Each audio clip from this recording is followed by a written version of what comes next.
गुरुप्रेष्ठाय धीमते श्रीमते भक्तिवल्लभा तीर्थगोस्वामिने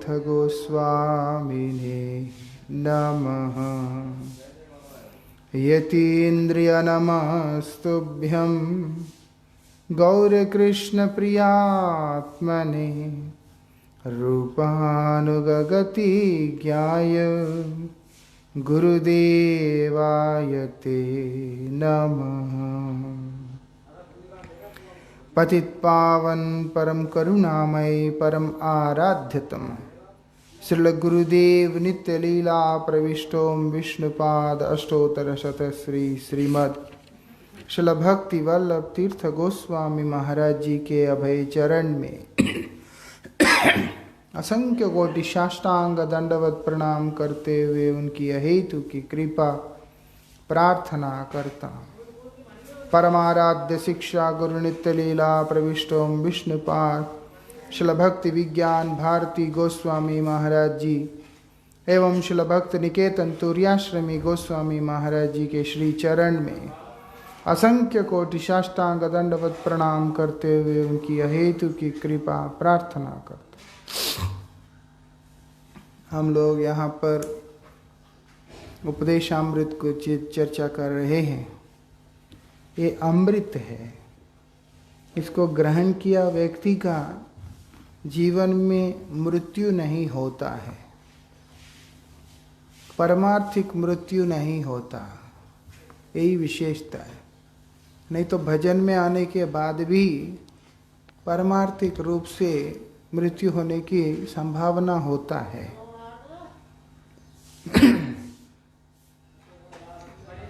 क्या बोलते हैं, क्या बतलाया गया है, साधना अगर सावधानी से ना किया जाए, जो भक्ति लता का बीज है, भक्ति का जो बीज वो अंकुरित होने के बाद भी अगर सावधानी से नहीं किया जाता है,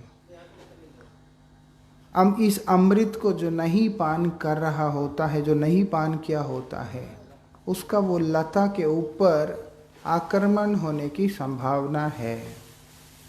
या तो भक्ति की जो लता वर्धित नहीं होगी, या फिर किसी न किसी अपराध के कारण वो उखड़ भी जा सकता है। मतलब वैष्णव अपराध के द्वारा या अन्य किसी वांछाओं के द्वारा चारों तरफ से उसकी जो उन्नति है, उसका जो वर्धित होना है, वो स्थगित हो जा सकता है। इसलिए बताया कि ये उपदेश अमृत जो है, उपदेश रूपी अमृत एक साधक को वो मृत्यु नहीं होने देता, इसीलिए लेना पड़ता है। जैसे दवाई है, लेने में थोड़ा सा कड़वापन रहता है, थोड़ा सा असुविधा होता है कोई कोई दवाई लेने में। जैसे पीछे वो बीमारी हुआ डेंगू होने से बड़ा कठिन है, पपीते के पत्तों का रस पीना पड़ता है। पपीता मीठा होता है, लेकिन पपीते का जो पत्ते होते हैं, उसका जो रस है वो नीम और करेला से भी भयंकर कड़वा होता है। उसको पीना इतना आसान नहीं है, बड़ा कष्ट है, लेकिन फिर भी उसको ग्रहण करना ही पड़ता है अगर किसी भी व्यक्ति को डेंगू से अगर निवृत्ति चाहिए। ऐसे ही औषध थोड़ा सा ग्रहण करने में कठिन सा प्रतीत होता है, फिर भी उस औषधि को ग्रहण करने से ही हम लोग रोग मुक्त हो सकेंगे। हमारा सबसे बड़ा रोग, मतलब जीव का जो रोग है, वो क्या है? वो काम है, भोगवांछा। उसको इस संसार का भोग चाहिए, उसको इस संसार का सुख चाहिए, उसको इस संसार का आनंद वगैरह चाहिए, जो चाहिए संसार में चाहिए। यद्यपि संसार संसार करते हुए उसका समय चला जा रहा है और उसको कोई लाभ भी नहीं हो रहा है, लेकिन जिस प्रकार गधे के आगे लटकाए हुआ गाजर को देखते हुए गधा अपने परिश्रम को भूलकर आगे बढ़ता रहता है उसी को खाने की इच्छा से, ये संसार में पड़ा हुआ जीव भी सांसारिक कार्यों में उसी प्रकार से प्रवृत्त हो रहा होता है। तो ये उसकी बीमारी है, ये गुण नहीं है क्योंकि वो अपने परमार्थ चिंतन नहीं कर रहा है कि क्या करने से मेरा परमार्थ में मेरा हितकर होगा, मेरे लिए लाभदायी होगा, उस दिशा में वो चिंतन कर ही नहीं रहा है। तो ये ठीक नहीं होता।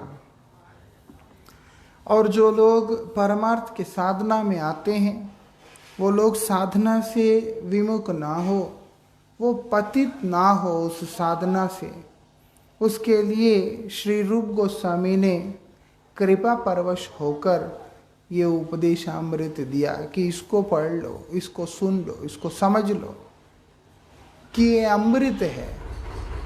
इस अमृत को जो साधक ग्रहण करेगा वो अमर हो जाएगा, मतलब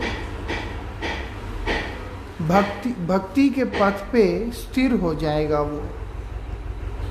इसीलिए इस बात को यहाँ पर बतला रहे हैं। क्या बोलते हैं, अपने उपदेशों के अंतर्गत हम लोग सुन रहे थे, तो यहाँ पर बता रहे हैं ग्राम्य कथा भी नहीं करना है। ग्राम्य कथा बड़ा खतरनाक होता है, मतलब विभिन्न प्रकार की जो चर्चा श्रील सच्चिदानंद भक्ति विनोद ठाकुर चैतन्य चरितामृत की अंत्य लीला के 6ठे अध्याय का 237वां श्लोक के अंदर इसी ग्राम्य कथा के बारे में बतलाते हुए बोलते हैं कि संसारी जो चर्चा एक व्यक्ति का कि गृहस्थ में या गृही जीवन में प्रवेश करके जिस प्रकार के जो सांसारिक जो चर्चाएं इत्यादि में मतलब आहार निद्रा भय मैथुन इत्यादि चर्चाओं में जो प्रवृत्त होता है और उसके बाद लोकरंजन आदि कार्यों में प्रवृत्त होता है, जैसे कि नाटक और जैसे कि सामाजिक और राजनीतिक इत्यादि जितने भी चर्चाएं हैं वो सारी चर्चाओं को उन्होंने उसी श्रेणी में गिना जो कि श्री कृष्ण भक्ति के लिए अनुकूल नहीं है। उन सब चीज़ों को उसी में वहाँ पर गणना की है। बोलते इसीलिए जिसमें भगवान का नाम नहीं, भगवान जिस साधना का केंद्र नहीं, जिसका उद्देश्य नहीं, ऐसे तमाम प्रकार की क्रियाएं और साधना जो कुछ भी है वो सब जीव के लिए मंगलमय नहीं होता, जीव के लिए हितकर नहीं होता। तो उस तरह की जितनी भी चीज़ें हैं वो भी नहीं करना होता है। एक तरफ से हरि चर्चा, दूसरे तरफ से विषयी चर्चा, वो ठीक नहीं होता है। क्या करना होगा? वो बोलते हैं भगवान की गुणों का, भगवान के रूप का, भगवान के लीला आदि का जहाँ पर चर्चा होता है उन्हीं को करने के लिए बता रहे हैं। और विशेषता यह है जो व्यक्ति भगवान के रूप कथा, गुण कथा, लीला कथा इत्यादि में रुचि रखता है उसको वो रुचि के कारण हर समय भगवान की वो लीला कथाएं, भगवान की वो गुण कथाएं उसको नित्य नवीन जान पड़ते हैं, मतलब रसमयी अनुभव होने लगते हैं। ये विशेषता है। जैसे इस जगत की जो वार्ता है, ये जगत का जो चर्चा वो तात्कालिक रूप से सुख प्रदान करता है, लेकिन वो हमेशा सुख देता नहीं है। जिस प्रकार से एक ही चुटकुला कोई व्यक्ति बार बार सुनने का कोशिश करता है तो उसको उसमें रस नहीं आता है, उसको रस नहीं आता है। ऐसा तो ये तो सुन लिया मैंने क्योंकि वास्तविकता में उसमें रस है ही नहीं है। हमारी अल्पज्ञता के कारण हम उसके अंदर रस है इस प्रकार के भाव से देखते हैं। लेकिन जो व्यक्ति भगवान की कथा को श्रवण करता है, श्रवण करते करते करते जब वो इन विषयी चर्चाओं को, विषयी वार्ताओं को परिग्रह करके, परित्याग करके जब भगवत कथा में ही तल्लीन हो जाता है या उसके अंदर अपने आप को लगा के रखता है, तो वो एक ही वस्तु विभिन्न प्रकार के भावों को, नित्य नवीन भावों को वो श्रवण करने वाला श्रोता के हृदय में प्रकाशित करने लगते हैं। ये विशेषता है। श्री चैतन्य महाप्रभु गदाधर पंडित जी के पास बैठकर 100 से अधिक बार ध्रुव चरित्र और प्रहलाद चरित्र आदि श्रवण किया लेकिन कभी भी वो ये नहीं, उनको ये भाव आया कि नहीं अब तो बहुत हो गया। 100 से अधिक बार उन्होंने श्रवण किया और वो हमेशा गदाधर पंडित जी से कि श्रीमद् भागवत जी की कथा को श्रवण किया करते थे।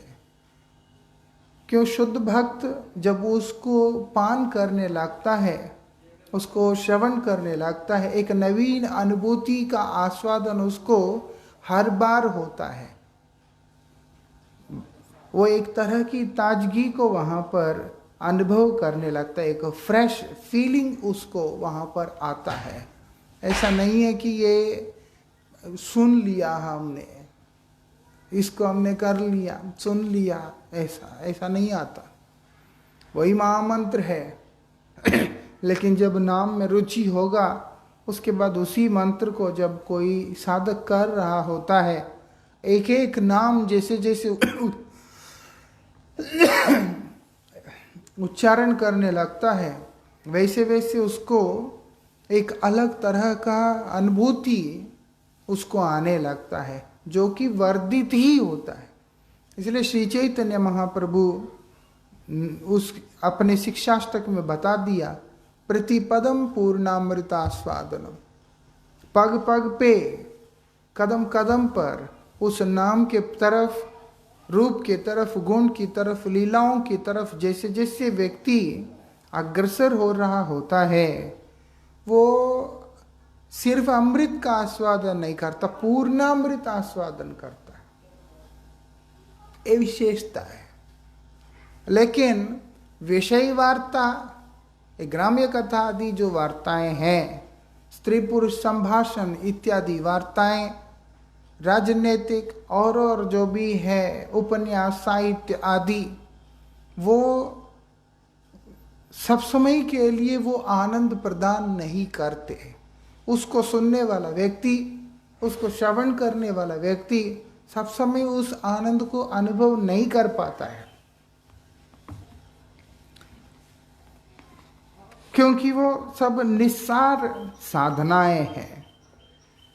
और क्या बोलते हैं, लेकिन वही भगवत कथा, वही भगवान की चर्चा, वो क्या करता है, अंत काल तक, मतलब इस जगत के अंदर जब तक है तब तक मन को परमानंद का अनुभूति प्रदान करता होता है।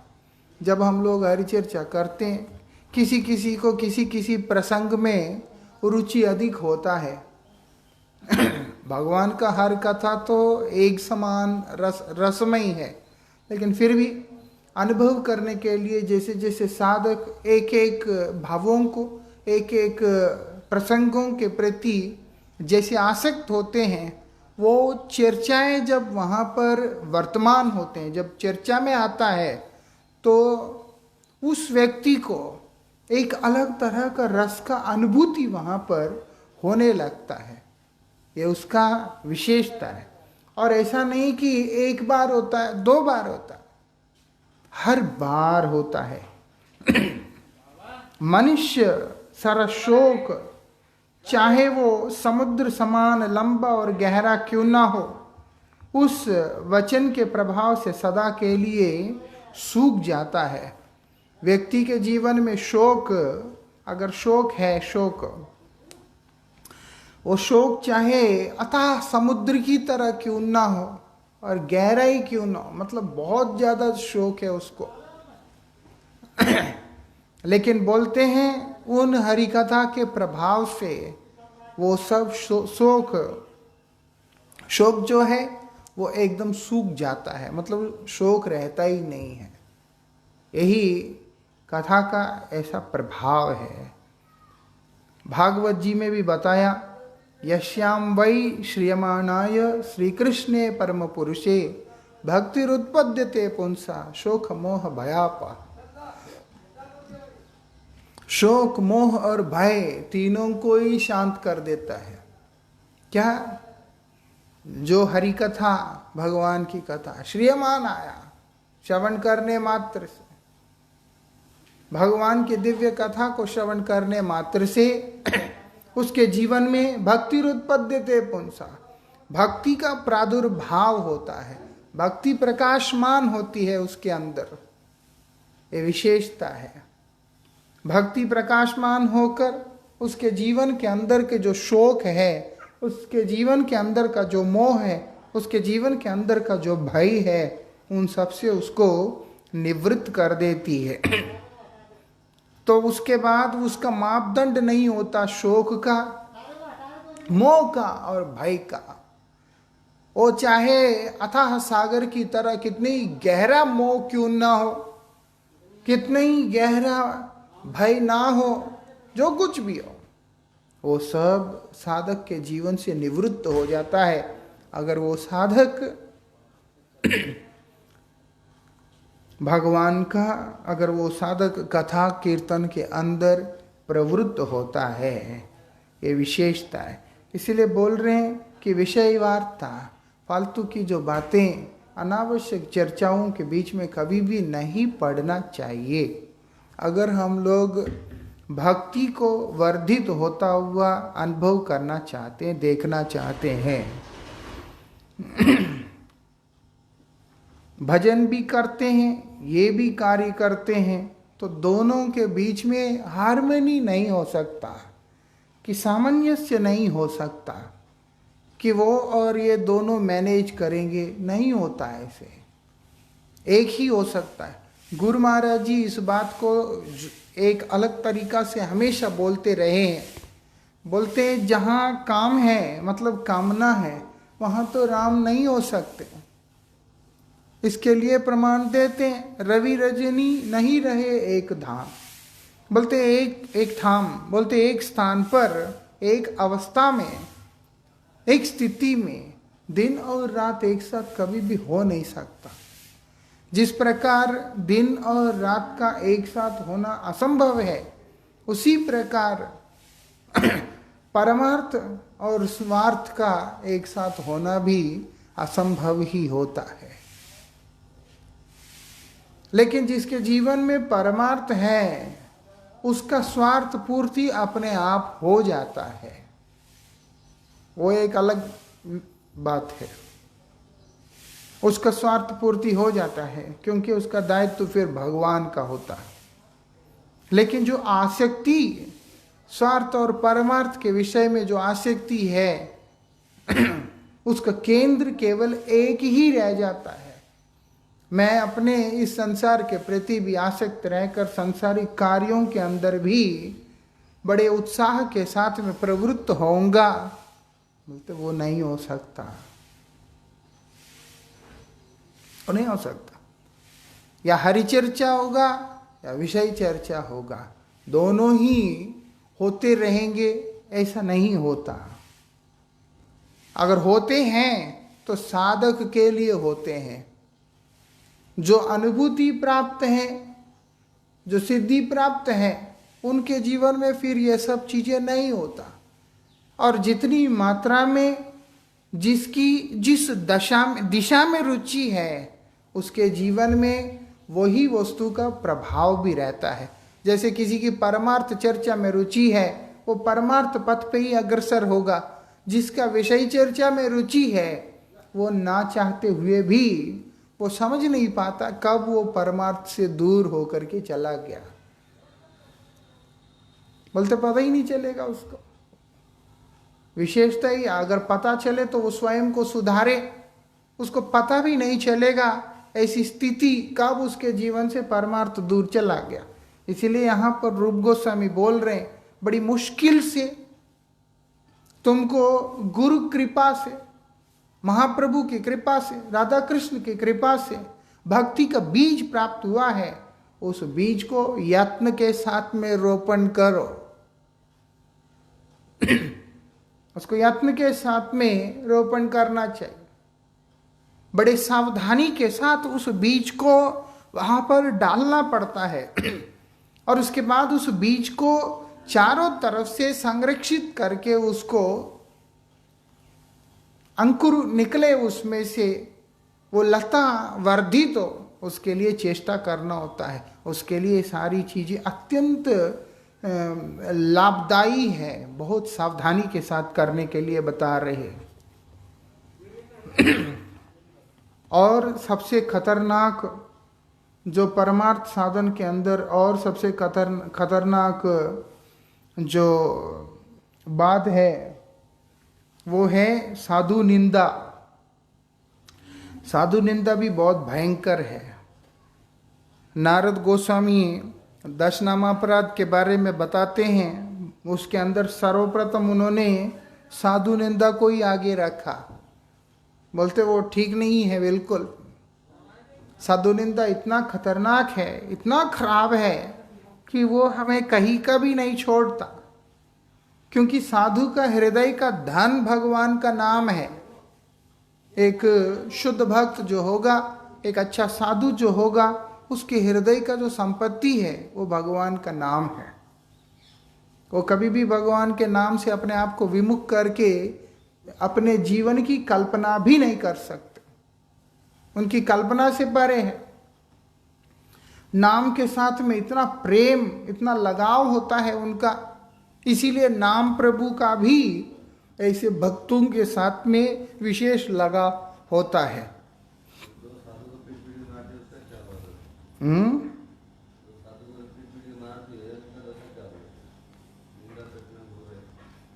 देखिए, साधु निंदा, साधु हत्या, ये सब बहुत भयंकर है। परमाराध्य गुरु महाराज जी से मैंने एक बात सुना था।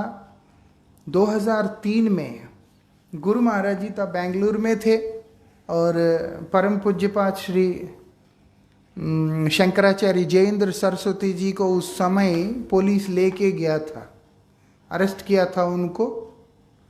तब गुरु महाराज जी न्यूज़ पढ़ रहे थे और श्रील गुरु महाराज जी उसको तब मैं कमरे में गया तो गुरु जी मुझको बोल रहे थे कि साधु का इस प्रकार का जो अपमान है वो देश के लिए बहुत हानिकारक होगा, समाज के लिए बहुत हानिकारक होगा। इसका परिणाम बहुत भयंकर निकल के आएगा। और फिर बेंगलुरु के बाद गुरुजी सीधा मुंबई आए थोड़े टाइम के बाद। और उस समय गुरुजी सुनामी का न्यूज़ पढ़ रहे थे, असम का भूकंप का न्यूज़ भी पढ़ रहे थे। तब बहुत बड़ा भूकंप आया था असम में। तब गुरु महाराज जी बोलते हैं, हमको तो मालूम था कि इसका परिणाम आएगा, भयंकर आएगा, लेकिन इतना जल्दी आ जाएगा ये हम सोचा नहीं था। गुरुजी तब इस बात को बोल रहे थे कि जिस देश में, जिस समाज के अंदर साधु का निंदा होता है, साधु का हत्या होता है, हिंसा होता है, वो देश कभी भी सुभिक्ष नहीं रह सकता। वो देश कभी भी शांति से नहीं रह सकता। वहाँ पर निश्चित रूप से अमंगल और सर्वनाश का आमंत्रण होके ही रहेगा। पीछे हुआ कितने लोग मर गए हैं। लोग अज्ञानी जीव है, वो समझ सकता है कि ये जो है एक प्राकृतिक आपदा है।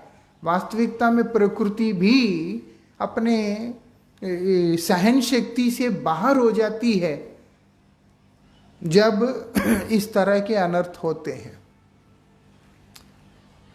हम लोग एक नगण्य व्यक्ति, इस संसार का जो क्षुद्र जीव, जिसका कोई चरित्र नहीं, जिसका कोई आदर्श नहीं, जिसका कोई परमार्थ नहीं, जिसका कोई देश हित नहीं, कुछ भी नहीं, ऐसे निकृष्ट जो जीव है, जो क्यों जी रहे हैं उनको भी मालूम नहीं। जो तुच्छ प्राणी, उनका बोझ को ये पृथ्वी जो है ढो रही है, माता होने के कारण, अपनी दया गुण के कारण, अपनी सहनशीलता के कारण।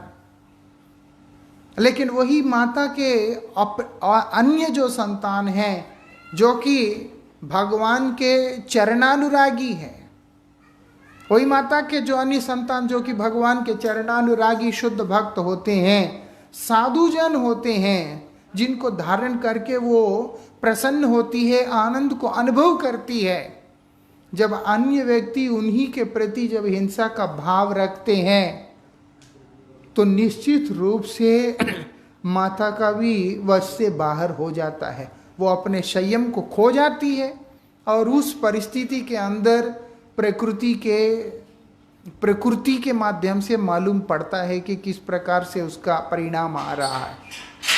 कहीं सुनामी होता है, कहीं केदारनाथ का असुविधा होता है। लोग अक्सर भगवान को दोष देते हैं, लेकिन स्वयं को चरित्र सुधारने के विषय में कोई चिंतन भी नहीं करते।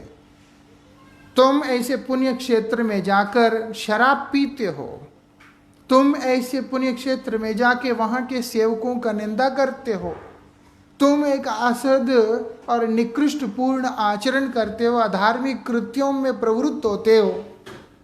केदारनाथ जाके शराब पीना, मांस खाना, क्या होता है सब चीज? और उसके बाद भक्तों का अवमानना करना, अपमान करना।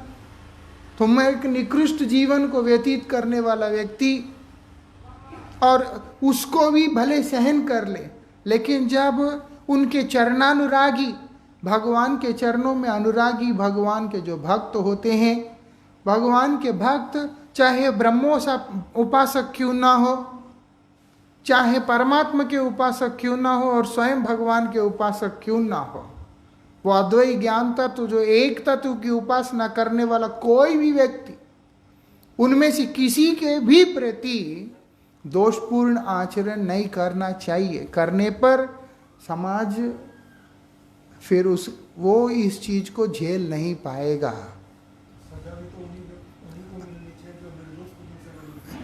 जो गलत होते हुए भी जो मौन रहते हैं, वो लोग भी दोषी है। हम इस धरित्री के हिस्से हैं। यहाँ पर जो अच्छा हो रहा है, जो बुरा हो रहा है, जो कुछ भी हो रहा है, उसमें से हर चीज का हमारा अपना भी एक योगदान है, हिस्सा है। हम लोग उससे नहीं पीछे भाग सकते। तो इसीलिए मात्रा है, किसी की कितनी मात्रा में सजा मिलना है, वो सब प्रकृति और भगवान वो लोग निश्चित करेंगे। लेकिन जो व्यक्ति संसार में रहते हुए संसार की स्थितियों से मुझे क्या लेना देना, ये भाव से रहता है, वो भी गलत है। एक समर्पित प्राणी होगा, भगवान के चरणों में एकांतिक रूप से शरणागत हो चुका है, वो कृष्णिक शरण होके जी रहा है, उसका सर्वस्व कृष्ण के ऊपर है, भगवान के हाथों में है, उसके लिए तो चलता है। जो व्यक्ति लेकिन कर्ताभिमान रख के इस संसार के अंदर जी रहा होता है, उसके लिए ये विचार लागू नहीं होता।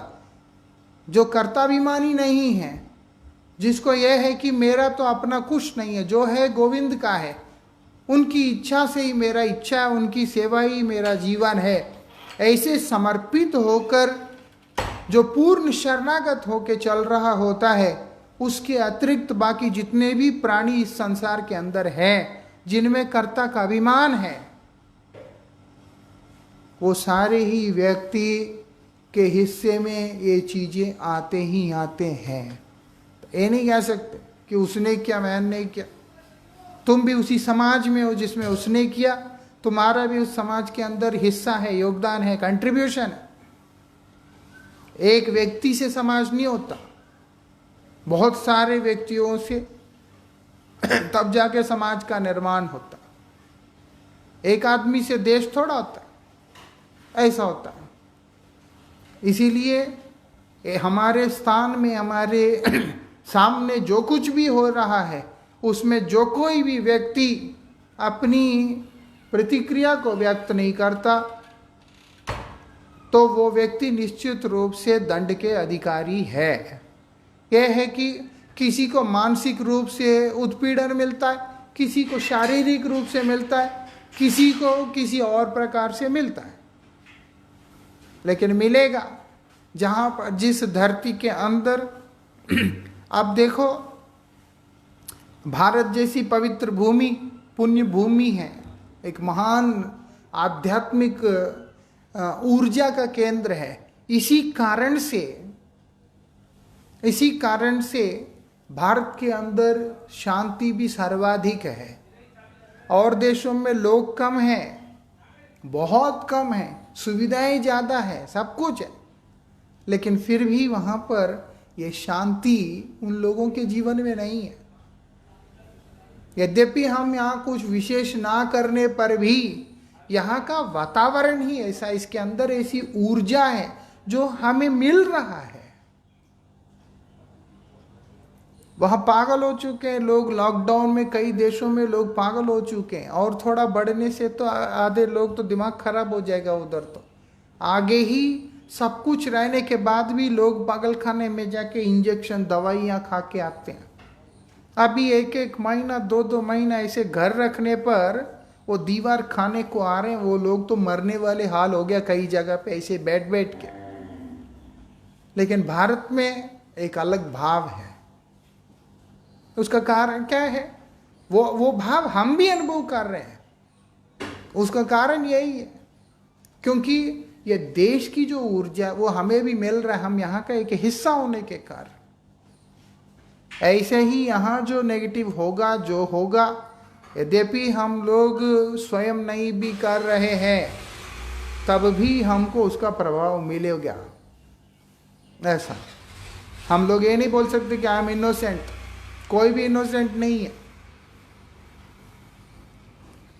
तो जो हो विषय वो नहीं है, विषय ये है साधु निंदा बहुत खतरनाक है, साधु हिंसा बड़ा ही खतरनाक है।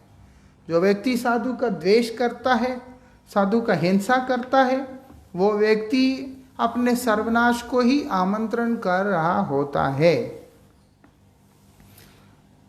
वो बोलते साधु निंदा अत्यंत हानिकारक होती है। यदि कोई भक्ति की आशा रखता है तो उसे प्रतिज्ञा करनी पड़ेगी कि मैं जीवन में कभी भी साधु संतों का निंदा नहीं करूंगा, जीव मात्र का ही निंदा नहीं करना चाहिए, ऐसे हमारे आचार्यगण बोलते हैं, किसी जीव का। और अगर मान लो कोई साधु का निंदा करता है तो फिर कहाँ से बचेगा? परमार्थ तो खत्म ही हो जाएगा।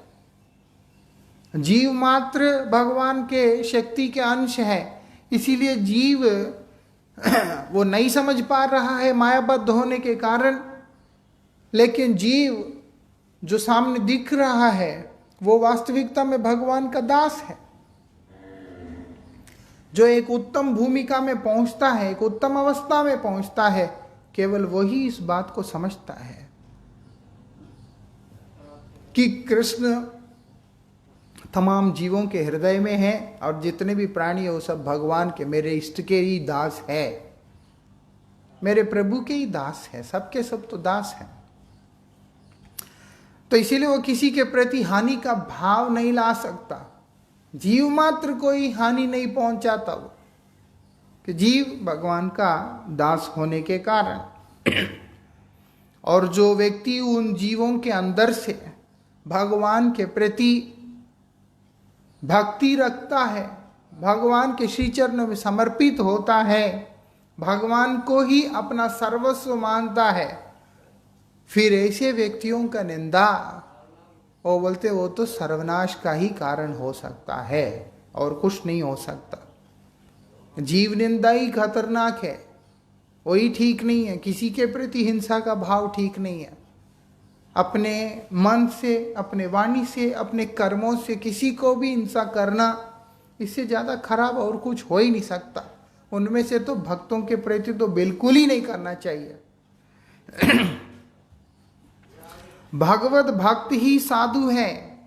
साधु निंदा किस, कौन से साधु? भगवान के प्रति जो भक्तिमान है। भक्ति नहीं है तो वो साधु नहीं हो सकता। भगवान के प्रति भक्ति होना ज्यादा जरूरी है। वो चाहे साधन भक्ति क्यों न हो, भाव भक्ति क्यों न हो, या साधना करने के इच्छुक अवस्था, प्रारंभिक अवस्था की भक्ति क्यों ना हो, या कनिष्ठ साधक क्यों ना हो, या कनिष्ठ होने के लिए प्रयासरत जो साधु क्यों ना हो, ये सारे ही भक्त के अंदर ही आते हैं, साधु के अंदर ही आते हैं। सारे अलग अलग है लेकिन ये सब भक्त है।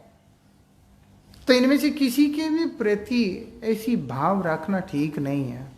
उनकी निंदा करने से समस्त श्रेय विनष्ट हो जाता है, सारा मंगल सब खत्म हो जाता है। यहाँ बता रहे हैं, वो बोलते महादेव जी की निंदा करके जो दक्ष है, जो कि तपस्वियों में श्रेष्ठ है, कोई दक्ष प्रजापति साधारण व्यक्ति नहीं है। इतने महान तपस्वी होकर, इतना बड़ा होकर शिवद्रोह करने के कारण, शिव निंदा करने के कारण दक्ष का दुर्गति हो गया। दक्ष का बहुत भयंकर स्थिति हो गया। दक्ष का गर्दन कट गया, वो हवन कुंड में भी डाल दिया, फिर उसको बकरी का गर्दन जोड़ के रखना पड़ा था, और यज्ञ भी निष्फल हो गया एक तरह से। इतना ही नहीं, दक्ष प्रजापति जब वो शिवद्रोह कर रहे थे, जिन लोगों ने वहां पर उनका समर्थन किया या मौन रहे, उनको भी सजा मिला। भृगु ने कुछ नहीं किया था। भृगु ऋषि जो है सिर्फ दाढ़ी हिलाया था बस, तो लोगों ने भृगु का दाढ़ी उखाड़ दिया। विचित्र बात है कि अभी भी देखोगे भृगुवंशियों का, जो जिसका गोत्र भृगु गोत्र है, उनका दाढ़ी जो है पूरा भरा नहीं आता। हमारा एक गुरु भाई है मठ में, उनके साथ में हमेशा ऐसे ही हम लोग मजाक किया करते थे। वो बोलते हैं हम तो भृगुवंशी है, मतलब इसीलिए दाढ़ी आपका ऐसा आता है। प्यार करते थे, बड़े गुरु भाई हैं। तो जो वो दाढ़ी पकड़ के खींच दिया, कोई आंखों से देख रहा था तो आंख फोड़ दिया। अरे वो तो कुछ कर नहीं रहा था, ऐसा नहीं होता। तुमने मौन क्यों रहा? मौन रहना मतलब है कि तुमने स्वीकृति दे दिया। वैसे तो मौन उभय लक्षणम भी होता है, लेकिन मौन रहना मतलब ही स्वीकृति है। चुपचाप हूं मैं, कोई बात नहीं, वो जो हो रहा है हम क्या ना। तुम्हारा उस स्तर का शरणागति भगवान में है नहीं, तो फिर चुप रहा, क्योंकि क्लेश टालने के लिए। तुम्हें उस चीज को जो है, ताकि मैं क्यों बीच में पढ़ूं, इसीलिए जो परिणाम आता है इस प्रकार से आता है। जब क्रोध प्रदर्शन करने के लिए बोल रहे हैं, विरोध करो। कब? भक्त द्वेषी जाने, जो भक्तों के विद्वेषी होते हैं, उनके सामने हमें विद्रोह करना चाहिए, उनका हम लोगों ने क्रोध प्रदर्शन करना चाहिए। हनुमान जी लंका को जला दिया उन्होंने, लंका को जला दिया। क्या इतने क्रूर थे? हनुमान जी तो क्रूर नहीं है, हनुमान जी तो हिंसुक नहीं है, बहुत सरल है, बहुत सीधे हैं। शिव जी का अंश है, बहुत भोले भी है। लेकिन फिर भी जब राम का बात आया, वहां पर भगवान का बात आया, उन्होंने दिखा दिया एक बार, सीता को हरण किया। उनका बस चलते तो वो तो उसी समय युद्ध जीत के माता को लेके भी आ जाते, लेकिन वो आज्ञा नहीं था।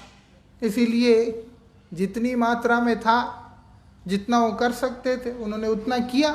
अक्षय कुमार का वध भी किया, रावण का पुत्र को मार डाला। सिर्फ पुत्र को ही नहीं मार डाला, उसके बाद लंका पूरा जला के खाक कर दिया, राख बना दिया। और लेकिन उनके पूंछ के एक बाल तक नहीं जला, क्योंकि माता सीता रक्षा कवच बन के खड़ी है। सीता जी का कृपा उनके साथ है, इसीलिए अग्नि का हिम्मत नहीं हुआ, वो सोने जी से लंका को जला दिया, लेकिन हनुमान जी का पूंछ जला सके। और हनुमान जी ने ये विचार भी नहीं किया कि मेरा पूंछ जल गया क्या होगा, नहीं होगा। उन्होंने अपना क्रोध प्रदर्शन किया अलग तरीका से, और उन्होंने पूरा लंका को जला दिया। इतने जोर से जमीन में हाथ मार दिया, लंका में जितने भी गर्भिणी स्त्री है उन सबका गर्भपात भी हो गया। और जो लोग जान बचाने के लिए निकल के समुद्र की तरफ आ रहे थे, समुद्र के पानी में खड़े होके पूंछ से उनको मार भी रहे थे, मतलब जा अंदर मरो तुम। ऐसा अपने लिए नहीं, भगवान के लिए, भगवान के लिए। तो इसीलिए क्रोध प्रदर्शन करना चाहिए। उस समय जो मौन रहेगा, जिस समय उसकी जरूरत है, अपने स्वार्थ के लिए जब आता है तब क्रोधित हो जाए, अपने सुख के लिए, अपनी सुविधाओं के लिए क्रोधित हो जाए, और जब बात सेवा का आता है उस समय भगवान देखेंगे, भगवान की कृपा से होगा। ये बोल करके जो हाथ धो लेता है वो लोग सब अपना अमंगल ही करता है, वो ठीक होता नहीं है। इसीलिए दक्ष का यज्ञ जैसे विनाश हो गया, जैसे दक्ष का यज्ञ जैसे ध्वंस हो गया शिव का निंदा करने के कारण, उसी प्रकार से हमारा परमार्थ भी पूरी तरह से ध्वंस हो जाएगा, कुछ भी शेष नहीं रहेगा। इसके आगे की चर्चा हम लोग कल श्रवण करेंगे। वांछा कल्पतरुभ्यश्च कृपा सिंधुभ्यो च पतितानां पावनेभ्यो वैष्णवेभ्यो नमो नमः।